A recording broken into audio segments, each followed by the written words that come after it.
Bonsoir à tous. Comme vous le savez sûrement, il y a 10 ans, jour pour jour, l'Amérique tout entière était touchée au plus profond suite aux attentats terroristes du 11 septembre 2001. Les commémorations d'aujourd'hui mettaient fin à une semaine de préparation. Ce matin, c'était des milliers de personnes qui se retrouvaient à Manhattan pour honorer les défunts. 10 ans plus tard, nous allons voir ensemble comment la première attaque terroriste sur le sol américain a bouleversé le pays tout entier d'un point de vue social et économique. Avant toute chose, rappel des faits. 8h46, ce matin du 11 septembre 2001. L'Amérique ne se doute toujours pas qu'elle est sur le point d'être victime d'une attaque terroriste. Et c'est pourtant bel et bien ce qui va se produire en plein cœur de New York.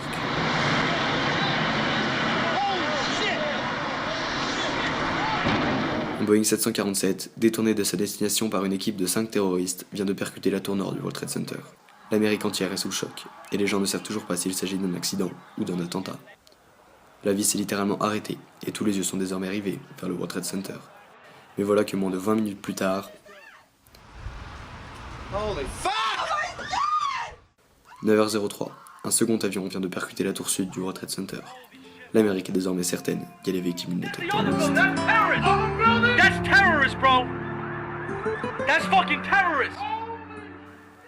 Le président de l'époque, George W. Bush, en visite dans une école en Floride, est informé de la nouvelle par un de ses conseillers. Moins d'une demi-heure après le crash du second avion, il tiendra sa première conférence publique d'après les attentats, où il annoncera officiellement pour la première fois la thèse d'une attaque terroriste. Have crashed into the World Trade Center in an apparent terrorist attack on our country. 9h37, c'est désormais au tour du Pentagone, en plein centre de Washington, d'être victime d'un nouveau crash. Le trafic aérien est immédiatement arrêté, et tous les membres du gouvernement placés en lieu sûr. 20 minutes plus tard, à New York, ce que tout le monde redoutait finit par se produire. La tour sud s'effondre, après avoir brûlé pendant un peu plus de 56 minutes.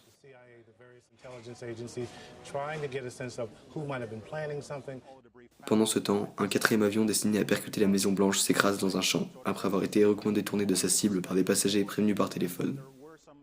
Il n'y aura malheureusement aucun survivant. 10h29, c'est désormais la seconde tour qui s'effondre, après avoir brûlé pendant plus d'1h40. New York est immédiatement plongé dans un nuage de poussière gigantesque et la ville est évacuée.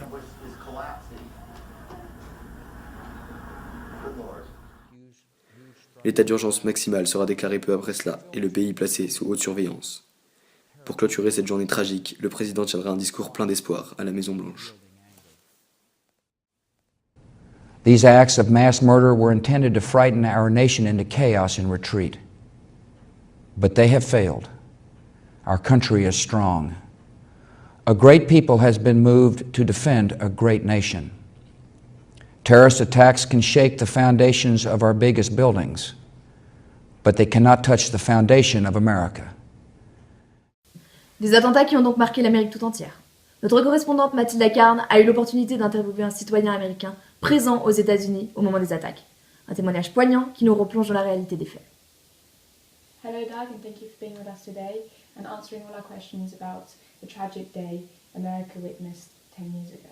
Our first question is, where were you the day of the attacks? I was actually studying at university out in Arizona, and my older brother was commuting into the city for work, and so he was driving into New York, and they got held up at the Lincoln Tunnel, and at that point he called me and told me to turn on the TV and see what was happening. Okay, so do you have any specific memories from that day? One thing I remember from that day is that I had economics class in the morning, and the professor who was teaching the class was actually from New York, and she had somebody in her family who was impacted by the attacks, and she ended up canceling class halfway through because she couldn't really keep it together to teach the class. So did you know anyone whose life changed after that day? Nobody in my personal life actually lost their lives in the attack, but I'm from a very small town outside of New York City. There's only about 7,000 people who live within the town, and I think there was about 7 or 8 people who lost their lives from town the day of the attack. And did your opinion about the safety in America change at all? So as far as my confidence in the safety of America, I think one, it was a reality check, because if you told me before the 9/11 attack happened, that it could happen, I wouldn't have believed you. And so we knew we were vulnerable and that it could happen again. And the other part was what was going to be the effect of the 9/11 attack as far as how was the country going to react? Was it going to send us to war? Was some of our personal privacy going to be lost due to increased security measures? And I think that's really the impact that it had. And what sorts of changes did you see your country go through? I think the biggest change you saw immediately after the attacks was this increased sense of patriotism. All of a sudden, on every street, you saw American flags hanging off of houses, bumper stickers on cars, and I think the U.S. has always been known for having that sort of thing, but immediately after the attacks, all of a sudden you would look down a street in New York and every house would have an American flag on it, and that was one big impact that you saw. Do you have any other examples about how your everyday life changed after the attacks? The other big impact it had was increased security measures every place you go.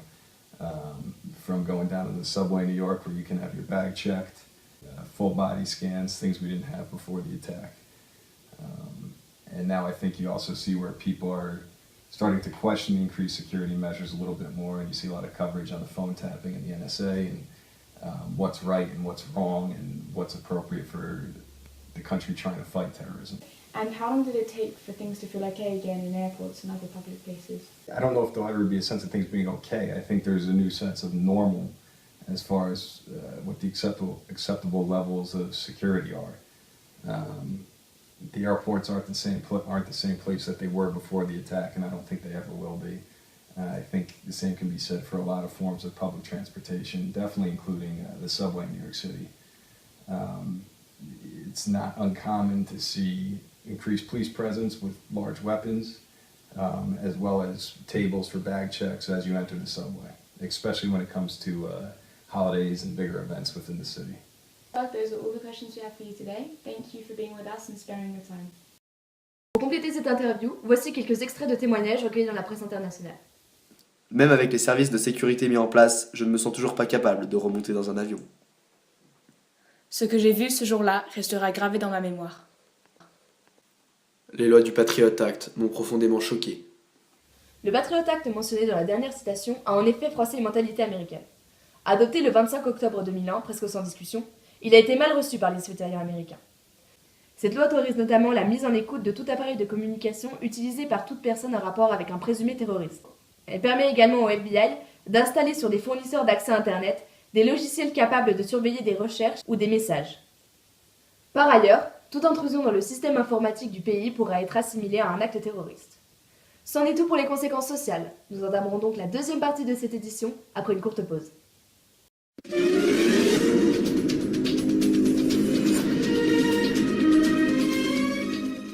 Nous avons la chance de recevoir aujourd'hui Grégoire Desus, économiste agrégé qui va nous parler en détail des conséquences financières des attentats. Bonsoir Monsieur Desus. Bonsoir. Pensez-vous réellement que l'économie mondiale et américaine a-t-elle été affectée par les attaques ? Alors, la réponse est oui. On peut affirmer de manière certaine que ces attentats ont eu un impact très important sur la société américaine.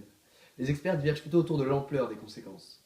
Pour commencer, je pense qu'il faut replacer les attentats dans son contexte, puisqu'ils surviennent à une époque où l'Amérique est en pleine période de prospérité, autant sur le plan social qu'économique. La guerre froide est en effet terminée depuis un peu plus de 10 ans, l'URSS disloquée, et tout tourne réellement autour des États-Unis. Il ne méfie pas une seule seconde qu'elle puisse être victime d'une attaque sur son sol. Cette attaque va donc résonner comme un choc terrible dans tous les États-Unis. La bourse de New York va rester fermée pendant de longues semaines, une période record. Le trafic aérien va lui aussi rester bloqué pendant des dizaines de jours, entraînant une première perte économique conséquente. Parallèlement, le premier coup du déblaiement et des réparations entraînera lui aussi d'importantes répercussions économiques. S'ajoute à ça 200 000 pertes d'emplois dans les quelques 1061 entreprises basées au World Trade Center. Comme on le voit sur ce graphique, le PIB américain a moins augmenté en 2000. Alors certes, cette évolution est minime, mais il ne faut pas oublier que le PIB américain est très important. Et le simple fait qu'on remarque une modification de celui-ci montre l'ampleur des dégâts sur le système économique américain. Surtout que la perte économique à ce point-là ne concernait que les premiers dégâts. L'économie mondiale sera touchée à cause du rôle si important des États-Unis dans la sphère mondiale. À l'époque, l'envol de la Chine n'a pas encore eu lieu, l'URSS est, comme on l'a dit précédemment, tombée, et tout tourne autour des États-Unis. Comme vous venez de le dire, les opinions divergent. Certains économistes évaluent les dégâts à une valeur de 4 000 milliards de dollars, tandis que d'autres l'estiment à seulement 60. Quelle thèse vous paraît la plus juste et surtout pourquoi ? Alors, ces deux positions se défendent et on ne peut pas affirmer qu'une est plus juste que l'autre. Je pense d'ailleurs qu'on ne pourra jamais trancher et mettre un bilan clair sur le sujet, dont les circonstances sont nombreuses. La première thèse que vous avez énoncée, celle qui évalue le coût des dégâts à une somme totale de 4000 milliards de dollars, suggère qu'une grande majorité des événements négatifs survenus après les attaques sont liés à celle-ci. Les économistes supportant cette opinion établissent par exemple une relation directe entre les attaques et le déclenchement de la guerre en Irak, qui a coûté aux États-Unis environ 100 milliards de dollars chaque année, soit une somme totale de 1000 milliards sur ces 10 dernières années. Joseph Stiglitz, grand économiste, prix Nobel en 2001 et soutenant cette thèse, ajoute à cette première somme tous les événements liés à la guerre, de l'argent dépensé pour soigner les soldats blessés aux indemnités de chômage, versées à ceux qui n'ont pas pu retrouver de travail à leur retour d'Irak. Il va même jusqu'à affirmer que la baisse des impôts dont ont bénéficié les Américains en 2003 était liée aux événements, afin de leur redonner, je cite, du baume au cœur. En ajoutant entre autres tous ces éléments, Stiglitz établit donc une perte de 4000 milliards de dollars. Un ouvrage publié par l'université américaine de Brown, intitulé Les coûts de la guerre, Cost of War en anglais, partage les mêmes avis que l'économiste. D'accord, et qu'en est-il de l'autre thèse? Alors l'autre thèse, celle qui réduit la somme des dégâts à une centaine de milliards de dollars, prend seulement en compte les événements les plus évidents, tels que la réparation des dégâts, s'élevant à une modique somme de 3 à 4 milliards de dollars, soit à peine 1% du PIB américain. L'économiste Stefan Brockberg supporte cette thèse moins dramatique et ne veut pas de relation distincte entre la guerre en Irak et les événements du 11 septembre. Il a même déclaré « Je ne comprends pas la tentation de prendre en compte les guerres en Irak et en Afghanistan. Aucun modèle économique ne permet de les relier aux attentats du 11 septembre de manière certaine. » Il ajoute à ça la baisse du trafic aérien liée à la peur de l'avion développée après les attaques, qu'il estime à une valeur de 35 milliards de dollars. Il prend également en compte, comme Stiglitz, les dégâts collatéraux sur les 1000 et quelques entreprises basées au World Trade Center, sur des frais de relocalisation couplés à la perte d'activité temporaire, naturellement, qu'il estime à un peu plus de 20 milliards de dollars. Le secteur touristique aurait, lui, selon ses études, perdu environ 17 milliards, tandis que la baisse de consommation liée à une baisse de morale y aurait également joué un rôle. Pour l'économiste, les répercussions n'ont donc pas duré plus de 2 ans. En quoi la crise économique de 2009 a-t-elle pu être en partie provoquée par les attentats?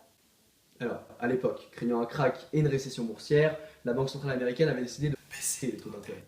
Cette décision, saluée à l'époque, a finalement pu avoir un effet négatif, inattendu sur la population. L'argent devenu plus facilement accessible, certains prêts douteux ont commencé à voir le jour et à créer une économie instable, destinée à s'effondrer. C'est ce qui se produit le 15 septembre 2008 avec la faillite du groupe Lehman Brothers et la crise des subprimes qui va s'en suivre. L'Amérique est donc accusée par certains économistes d'avoir surréagi à ces attaques en oxygénant trop son économie. Cette analyse reste engagée et n'est pas reconnue de tous. Très bien, merci beaucoup Monsieur Zezus pour toutes ces informations. Et merci à vous, chers téléspectateurs, de nous avoir suivis aujourd'hui. Tout de suite, la BTO d'Evelyne Deillard. Bonne soirée à tous.